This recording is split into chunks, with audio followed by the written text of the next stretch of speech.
वो गुलाम बड़े बुज़दिल हैं जो कहते हैं क्रांति बड़ी मुश्किल है, और क्रांति हर मुश्किल को आसान बना देती है।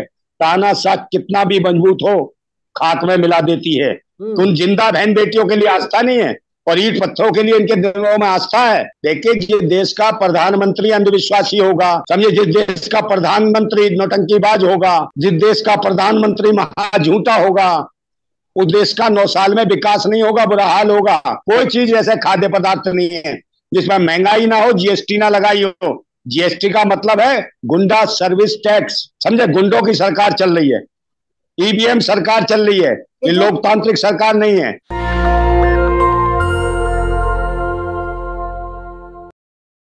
नमस्कार, मेरा नाम है नवीन कुमार नंदन और आप देख रहे हैं नेशनल दस्तक। आपने वीडियोस अब तक जरूर देख लिया होगा क्योंकि वीडियो तेजी से वायरल हो रहा है। मैं बात कर रहा हूं मध्य प्रदेश के सीधी से, जो वीडियो वायरल हो रहा है जिसमें दिखाई दे रहा है एक शुक्ला नाम का आरोपी है, वो किस तरीके से एक आदिवासी युवक के ऊपर पेशाब करने का काम कर रहा है। तमाम लोग अपनी अपनी रिएक्शन दे रहे हैं, लेकिन वहीं अब जो है कि कांग्रेस पार्टी लगातार मांग कर रही है कि जो आरोपी है उसे कड़ी से कड़ी सजा दी जाए। और इसी पर बातचीत करने के लिए मेरे साथ अभी लाइव जुड़ रहे हैं नंदा भाई, जो सामाजिक कार्यकर्ता है। कैसे देखते हैं नंदा भाई आप पूरे मामले को?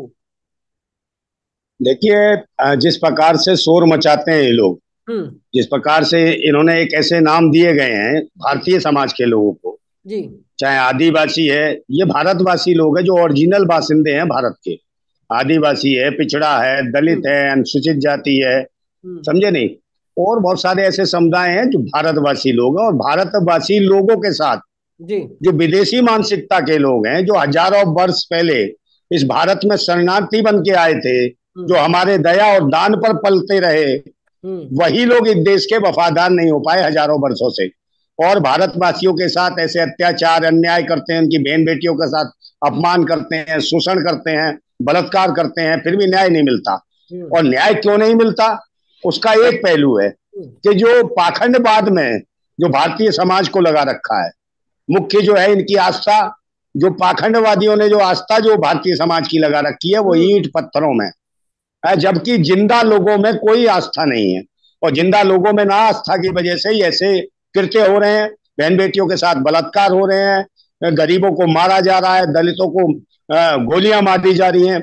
इस प्रकार का जो अत्याचार है, अब किस वजह से है? सबसे बड़ी बड़ी बात है कि हमें लोकतंत्र मिला है, कितना बड़ा लोकतंत्र मिला, और उसमें एक संविधान मिला।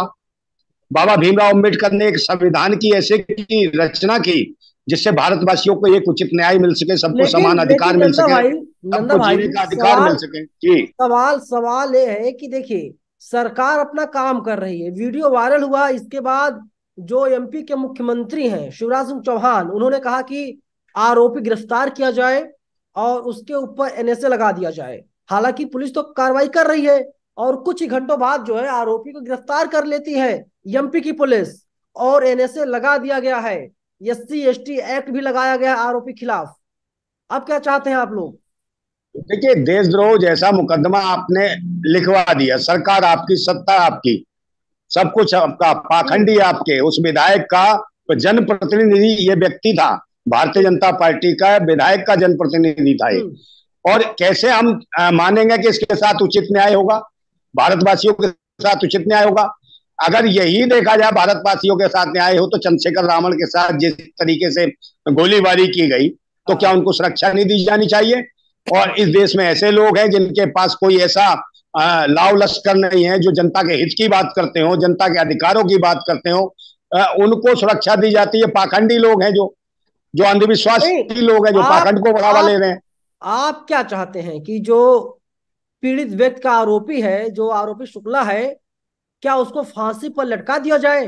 जो भारतवासी वो लोग हैं जो यहाँ रोजगार पैदा करते हैं, जो हम्म। किसानी करते हैं, खेती करते हैं, मजदूरी करते हैं, इस हम्म। देश की जीडीपी बढ़ाते हैं, और हम्म। इन पाखंडियों को बैठा के खिलाते हैं, और ये गाल बजाते हैं, कहानी और किस्से कहानियों के नाम पर लोगों को गुमराह करते हैं।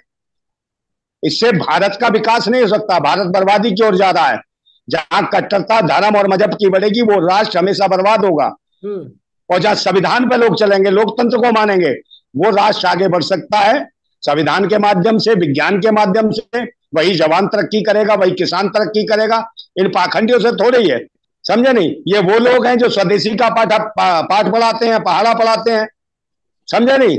और खुद विदेशी हैं, इनके एनआरसी जैसे बिल और कानून लाना चाहते हैं, समझे? इनका डीएनए चेक किया जाए। ये हजारों वर्षों से आके इस भारत को लूट रहे हैं, नहीं, ये देश के नहीं रह पाए। ट्रैक से भटक रहे हैं। देखिए, तमाम लोग हैं जो पूछ रहे हैं, बताइए, जो जी आरोपी है प्रवेश शुक्ला की जगह अगर परवेज होता तो क्या होता? भाई, उसका घर ढा दिया जा होता, उसके परिवार खानदान के एक एक व्यक्ति को देखा जाता, और उसके लिंक देखे जाते, कहाँ पाकिस्तान से लिंक है, कहाँ विदेशों से लिंक है, क्या सा आतंकवादी है, कौन सा देशद्रोही है।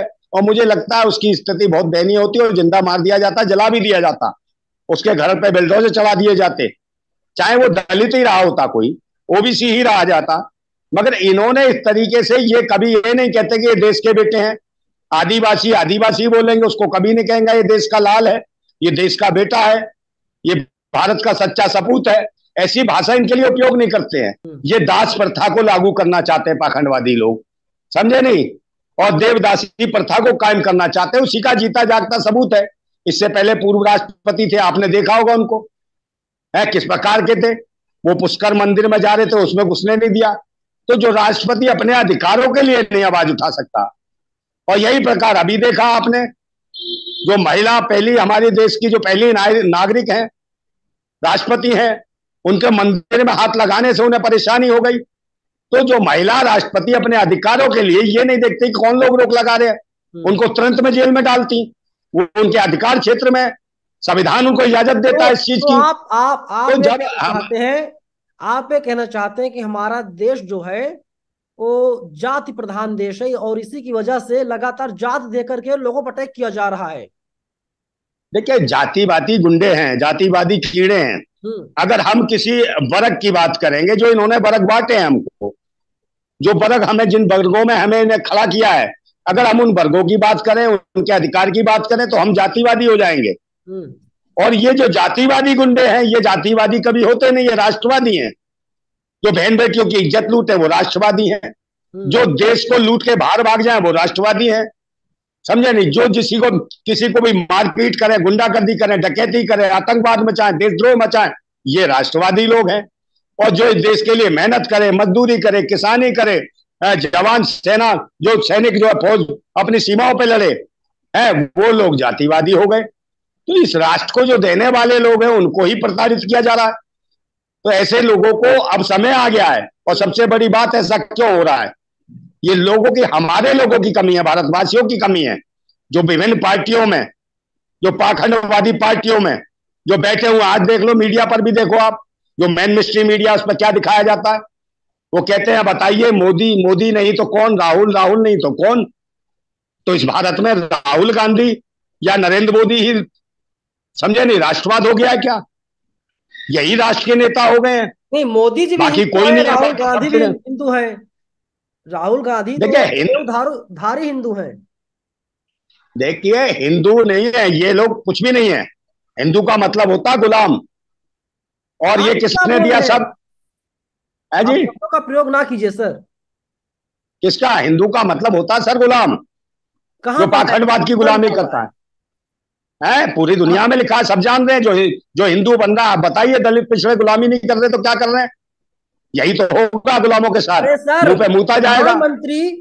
प्रधानमंत्री नरेंद्र मोदी खुद ओबीसी हैं।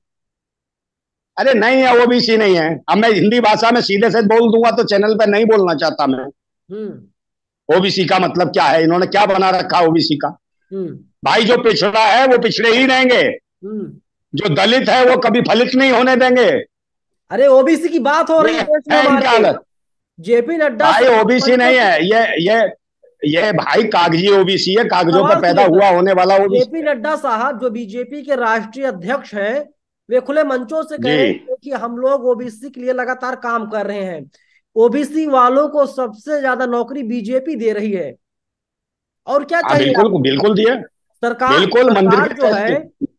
फेफड़ा निकाल कर दे दे आपको। अयोध्या सर मंदिर के जो अयोध्या का जो ट्रस्ट है उसमें सारे तो ओबीसी भरे हुए हैं, दलित भरे हुए हैं, आदिवासी भरे हुए हैं। आप अपने चैनल पर दिखाते नहीं हो। मैं ना मैन मिस्ट्री मीडिया दिखाती है। दिखाओ जरा, उनके नाम बता दो। ये अब जेपी तक रख नड्डा रहे जी हैं। की बात सत्य कर दो। और क्या, सारे ओबीसी तो हैं उसके ट्रस्ट के मालिक हैं। आप मुझे बताओ ना, देश को गुमराह कर रहे हैं और परेशान कर रहे हैं। आप देख लो कहाँ हमारे भारतवासियों को कहाँ इज्जत से जीने का अधिकार है। मेहनत करता है, आज कहते हैं टमाटर की महंगाई है। जब उसी किसान का टमाटर बहुत तादाद में पैदा होता है तो उसके पास इतना पैसा इतना सस्ता कर दिया जाता है कि वो मंडी तक नहीं ले जा पाता टमाटर। अरे कहाँ टमाटर है महंगा हुई है? आज मेरी बात पंचायती राज एक की। कार्यकर्ता से हुई, वो कहता है कि महंगाई है ही नहीं, टमाटर तो 15-20 रुपए किलो मिल रहे हैं। भाई हराम की खाने वाले को महंगाई कहाँ मिलेगी? जिनके यहाँ चढ़ावा चढ़ के टमाटर आलू प्याज मेवा मिष्ठान फ्री के आते हो, उन्हें काहे की महंगाई लगेगी भाई? जो मेहनत कश है, जो मजदूर है जो खेती कर रहा है, जो रात दिन पानी दे रहा है खेतों में, है जो बाल बाल गिरस्त हो रहा है, भारतवासी जिसके बच्चे निर्वस्त्र पड़े हैं, जिसकी बहन बेटी कपड़े नहीं है उनके तन पे, तो उन जिंदा बहन बेटियों के लिए आस्था नहीं है और ईट पत्थरों के लिए इनके दिलों में आस्था है। समझे नहीं? तो भारतवासी अब आज जाग चुका है। और ये जो सरकार जो चल रही है पाखंडवाद की, ये लोकतांत्रिक सरकार नहीं है, संवैधानिक सरकार नहीं है, ये ईवीएम मशीन की सरकार है। आप पाखंड की बात लगातार कर रहे हैं, बार बार दोहराए जा रहे हैं। आप बताइए, नरेंद्र मोदी जब से पीएम बने हैं 9 साल पूरे हो गए, तो आप बताइए कि नरेंद्र मोदी कितने मंदिर में गए हैं और वहां पर उन्होंने माथा टेका हो? तो मंदिरों से रोजगार मिलेंगे? नहीं नहीं, मंदिरों से आप शिक्षा पाखंड की बात बार बार कर रहे हैं। पाखंडी तो है। कैसे जिस पाखंड देश है? का प्रधान, देखिए जिस बहुजन देश का समाज को, प्रधानमंत्री, बहुजन समाज को कैसे आप समझाएंगे?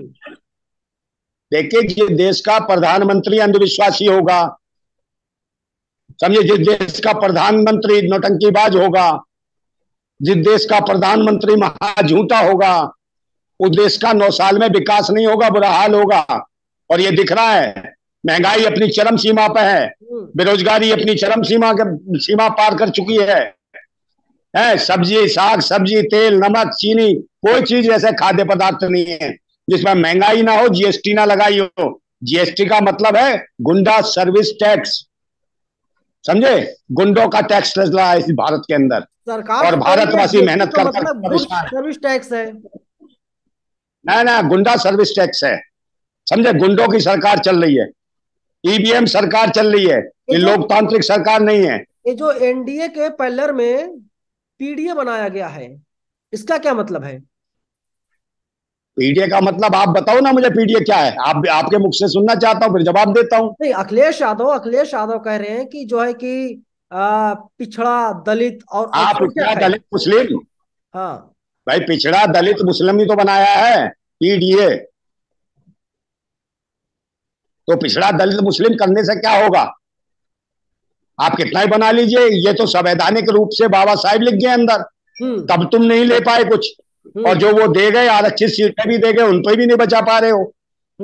133 सांसद चुन के आते, क्या जरूरत है दुकानों में जाके ऐसी की तैसी कराने की? आप लड़ो मत उन पार्टियों से जो आपके अधिकारों को खत्म करती है। आप इंडिपेंडेंट लड़ो, आप ही जीत के आओगे। बाबा साहब तो इतनी ताकत दे के गए। चली तो गई अगर लड़ेंगे राहुल गांधी की चली गई, क्या कर पाए आप लोग? भाई राहुल गांधी ये सब एक थाली के चट्टे बट्टे हैं। ये देश का आकर्षण अपनी ओर करना चाहते हैं। ये सोचते हैं या तो कांग्रेस की ओर देखें या भारतीय जनता पार्टी की ओर देखें, क्योंकि कांग्रेस ही है जिसने आरएसएस का गठन किया था, और आरएसएस ही है जिसने जनसंघ और भारतीय जनता पार्टी को जन्म दिया। तो कांग्रेस तो इनकी दादी अम्मा है।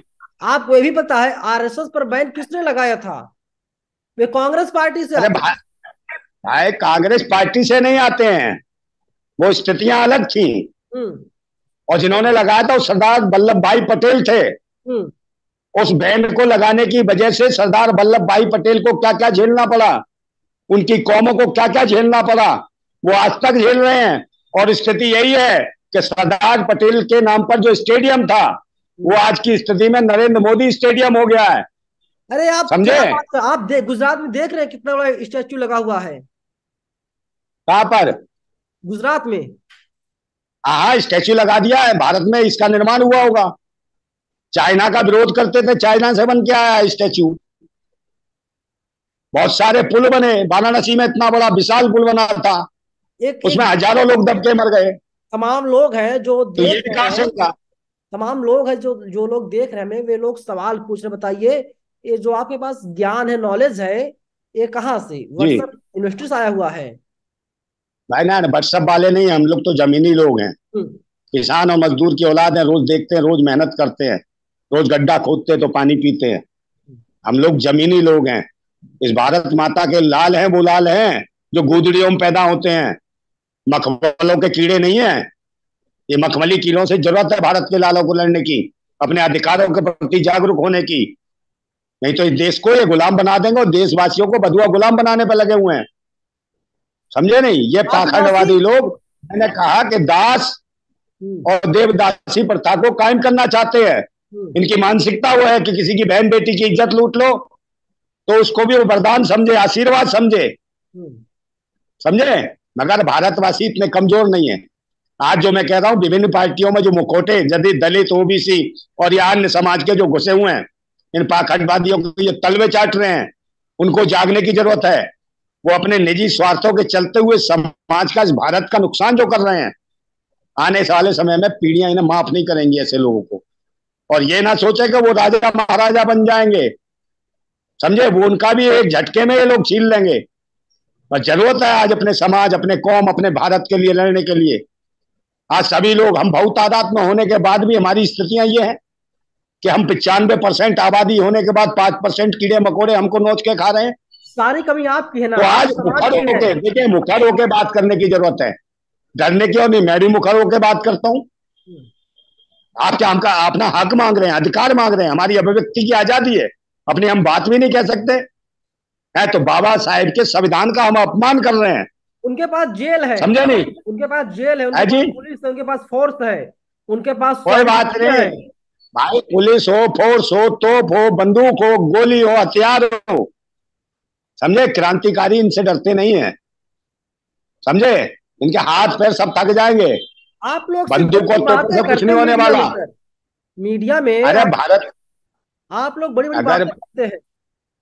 मैं बड़ी बड़ी बातें नहीं करते ग्राउंड भाई, जीरो पर आपके ये दिख चैनल के रहा है, माध्यम से। ग्राउंड देखिए जीरो आपके, पर, सर सुनिए, ग्राउंड जीरो पर आपके ही लोग जाते हैं, घंटा बजाते हैं, चढ़ावा चढ़ाते हैं, चले आते हैं। हाँ तो उनका काम है ये, वो गुलाम है, चाटुकार हैं, चमचे हैं। नहीं, ये समाज, मेरी बात सुन लो। आप ये हमसे, हम पे नहीं सका, हमारी तो हिम्मत है कि हम जागरूक हो रहे हैं, एकदम मुखर होकर बात कर रहे हैं अपने लोगों के लिए। अगर हम जैसे लोग 10-20 भी पैदा होता है, ये भागते फिरेंगे ढोंगी पाखंडी इतने देश को छोड़ के। इनसे मेहनत होती नहीं है। समझे नहीं? इनसे ईंट तोड़ी नहीं जाएगी, इनसे गारा बनाया नहीं जाएगा। हमारे देश की स्थिति देखो ना, भारत माता, हमारे भारत माताओं की स्थिति क्या है? हमारी भारत माता गांव में घास काटती है, कहीं भेड़ बकरियां चराती है हमारी भारत माता, और कहीं शहर में जाके देखो तो 7-7 माले पे ईंट गारा ढोती है वो भारत माता हमारी। उस भारत माता की लड़ाई के लिए हम लड़ रहे हैं, उसको जागरूक बनाने की कोशिश। वही भारत माता के बेटे हैं जिनके मुंह पे मूता जा रहा है, तो इनको कैसे किया जाएगा? आज हम शंकर से हिंदू और मुसलमान, जात पात, धर्म, मजहब, इन पे लड़ा रहे हैं पाखंडी, और खुद मजे ले रहे हैं, खुद अय्यासियां कर रहे हैं। इस देश की संपदा विदेशों में ले जा रहे हैं, और उनके कर्जे माफ किए जा रहे हैं देशद्रोहियों के। समझे नहीं? आज अगर हम अपने हक के लिए लड़ते हैं, हम पे कोई गोली चलाएगा है तो अपना उसका बचाव करने के लिए हम भी कोई अपना हथियार चला देंगे तो हम दोषी हो जाएंगे, हम माओवादी हो जाएंगे, हम आतंकी हो जाएंगे, उग्रवादी हो जाएंगे, नक्सली हो जाएंगे। अगर अपने हक और अधिकार के लिए हम आवाज उठाते हैं, अगर वो कहते हैं आप माओवादी हैं, आतंकवादी हैं, नक्सली हैं, तो मुझे इससे कोई फर्क नहीं पड़ता। हम अपने हक और अधिकार के लिए पूरी तरीके से मुखर होकर, बाबा साहेब के संविधान ने हमें अपनी अभिव्यक्ति की आजादी दी है, और हम लड़ेंगे। समझे? राइट विंग की एक मैडम है, उनका नाम मैं नहीं लूंगा। उनका मैं स्टेटस देखता हूँ, आपके बारे में बहुत कुछ वो लिखती रहती हैं, कहती हैं आप तो जातिवादी हैं, कौन? आप हिंदू को तोड़ रहे हैं। नाम लेना ठीक नहीं उनका, उनका आरोप आपके ऊपर है। भाई पहले नंबर तो, कोई भी बहन है, कोई भी माँ है, उनकी अपनी अभिव्यक्ति की आजादी, कुछ भी लिख सकते हैं। दूसरे नंबर, पहले नंबर तो लेकिन मैं आप बताना दूसरे चाहता की हूँ आजादी छीन करके मैं भाई, आप ना खुश ना, तो मैं नहीं हो हिंदू सकते ना। नहीं हूँ, मैं बताना चाह रहा हूँ कि मैं हिंदू नहीं हूँ। तो क्या है आप? मैं हिंदू नहीं हूँ, मैं भारतीय रक्षक हूँ, भारतवासी हूँ, मैं भारतीय हूँ। मेरी आस्था भारत में है, भारत के लोगों में है, बाबा साहेब के संविधान में है, लोकतंत्र में है मेरी आस्था। मैं उसकी पूजा करता हूँ। मेरी आस्था भगत सिंह में है, राजगुरु में है, सुखदेव में है, खबर ये सर सामने आ रही है, अशफाकुल्ला खान में खबर है। सर, बड़ी खबर ये सामने आ रही है कि जो है कि बुलडोजर पहुंच गया है आरोपी के घर और वहां पर अब तोड़फोड़ की जाएगी। देखिए कौन आरोपी है, कहाँ बिल्डोजर पहुंच गया है, कहाँ नहीं पहुंच गया है, ये भाई इनकी सरकार, इनके लोग। नहीं, प्रवेश समझे प्रवेश नहीं? शुक्ला के घर पर भाई देखिए बुलडोजर पहुंच गया है, वहां पर देखिए तोड़फोड़ की कहीं, जाएगी अब। अब बिल्डोजर तोड़फोड़ किसके यहाँ करने जाएंगे, किसके यहाँ नहीं, ये तो बाद में पता चलेगा कि किसकी तोड़फोड़ हुई। ये बाद में पता चलेगा, इंतजार कीजिए।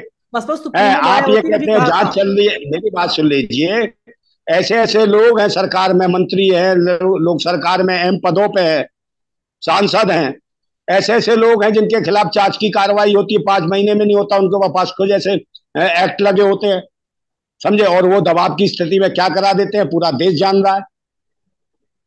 आप मुझे बताइए, और आम आदमी किसी पे, गरीब आदमी पे पॉस्को लगा दीजिए, वो सीधा जेल में काटेगा जिंदगी। और यहाँ मजे ले रहे हैं, उनके चेहरे पे शिकन नहीं है। बहन बेटियों का शोषण हो रहा है, मेडलिस्टों की स्थिति खराब है। इधर संसद भवन का उद्घाटन किया जाता है माफी खोर के दिन। समझे नहीं? माफी खोर जो था उसके जन्मदिन के, और जबकि संसद भवन क्लियर नहीं है, बन के तैयार नहीं है, तो इतनी जल्दबाजी क्यों? समझे नहीं? ये संसद का जो सेशन था इसी बार करा देते अगर बाकी उद्घाटन हो गया था तो। मगर नहीं, सिविल कोड मिल जाएंगे। और सिविल कोड बड़े कौन से बराबर का सम्मान देना चाहते हैं? बड़े निगेटिव हैं आप आप लोग। मुझे बताओ। नेगेटिव नहीं, हम लोग पॉजिटिव लोग हैं, हम सही बात करते हैं। भाई अपने लोगों के लिए, गरीबों के हितों की लड़ाई लड़ना क्या नेगेटिव है? उनको समान अधिकार की बात करना क्या नेगेटिव है? रोजगार की बात करना क्या नेगेटिव है? किसानों की लागत और मेहनत का उचित दाम मिले क्या ये आप नेगेटिव है? आप बहन यही बेटियों की सोचिए। इज्जत बचे क्या ये नेगेटिव चलिए, है? अब मैं आपको और ये बताता हूँ। लोगों के ऊपर मुंह देना, मेरी बात सुनिए, लोगों के ऊपर मुंह देना ये पॉजिटिव है क्या? अब मैं आपसे पूछ रहा हूँ कि जब ऑस्ट्रेलिया के पीएम नरेंद्र मोदी को बॉस बोल रहे हैं, अमेरिका फोटोग्राफ मांग रहा हो, पपुआ गिनी के जो बिल्कुल। पीएम है नरेंद्र मोदी के पैर छू रहे हो, आप इस हाँ तरफ हाँ नजर दौड़ाइए। ये पॉजिटिव न्यूज है, सकारात्मक खबरें हैं, एनर्जी मिलती है इससे। हाँ, भारत में ये सब देखिए ना, देखिए। भारत भारत आप बेरोजगारी, महंगाई, भूख, भय, भ्रष्टाचार की बात क्यों करते हैं? देखिए, आप भारत में देखिए, बहुत सारे लोग जो हैं कॉमेडियन हैं, जोकर हैं, जो एक्टिंग करते हैं, हम्म। लोग उनसे भी प्रभावित हैं, उनके भी पैर छूते हैं, वो भी इनकी तरह बनना चाहते हैं, विदेश जोकर के कार्टून पीएम बनना चाहते गए हैं। छुए ना सर। दूसरे नंबर, मेरी बात सुन लीजिए, अमेरिका, ऑस्ट्रेलिया, लंदन कहीं की बात करें, अगर कोई आदमी भारत के महकमे या संस्थान बेच रहा हो उनको, तो उन्हें क्या जरूरत है पैर छूने में? इस देश को बेचा जा रहा है, और उन्हें पता है कि एक मूर्ख प्रधानमंत्री है। समझे? इसके पैर छूने भर से सब कुछ मिल जाएगा, तो छू लो, इसके गले मिलने से सब कुछ मिल जाएगा। इन्हें क्या फर्क पड़ रहा है भाई? इन्होंने तो 8,500 का हेलीकॉप्टर ले रखा है, मोदी करोड़ जी रुपए का अमेरिका गए थे, डील है। बहुत बड़ी हुई है। अमेजन और पैसा लगाने जा रहा, भारत में इन्वेस्ट करेगा, भारत के लोगों को रोजगार हाँ मिलेगा, हाँ, निवेश बिल्कुल पैसा लगातार लगाने बढ़ने जा जा रहा है रहा है। भाई। मैं कह तो रहा हूँ, भारतीयों को बदुआ गुलाम बनाने की तैयारी है। अरे सर, फिर आप से वो देवदासी देखिए, प्रथा पूरे जी भारत में ट्वेंटी लागू हो जाएगी। जी ट्वेंटी की अध्यक्षता भारत करने जा रहा है, और क्या चाहिए आपको? देखिए, अध्यक्षता इनसे कोई फर्क नहीं पड़ता जब देश में भुखमरी है, बेरोजगारी है, गरीबी है, बलात्कार है, भय हम्म। है, भूख है, हम्म। भ्रष्टाचार है। तो इन अध्यक्षताओं से क्या करेंगे लोग? ओढ़ेंगे, बिछाएंगे इनको। यहाँ बिछाने के लिए कपड़े नहीं है लोगों के पास, खाने के लिए रोटी नहीं है। 80 करोड़ लोग 3 किलो चावल, 3 किलो गेहूं में गुजारा कर रहे हैं, जबकि उसके साथ गैस का सिलेंडर भी नहीं दिया जा रहा। हम्म। कौन से ईंधन से उबालेंगे उसको? ना नमक दिया जा रहा, ना मिर्च दिया जा रहा, ना मसाले दिए जा रहे, ना तेल दिया जा रहा। सिर्फ कच्चा चावल आदमी मुंह में डालेगा, या गेहूं कच्चा ले जाएगा, खा के जाएगा? तो ये 80 करोड़ लोगों की स्थिति है। इसका मतलब 80 करोड़ भारत के जो लोग हैं भुखमरी के कंगार पे, रोजगार की तो बात छोड़िए आप। लेकिन वही लोग कह रहे हैं कि नमक रोटी खाएंगे बीजेपी को जिताएंगे, नून रोटी खाएंगे बीजेपी। कौन आए वो? ये कुछ नहीं है, कुछ लोग हैं इनके आईटी सेल के लोग हैं। और आपको पता है कौन लोग हैं? एक गांव में एक पाखंडी हो तो पूरे गांव को मूर्ख बना के रखता है, वही पाखंडी लोग हैं। ये काम धंधा कुछ करते नहीं है।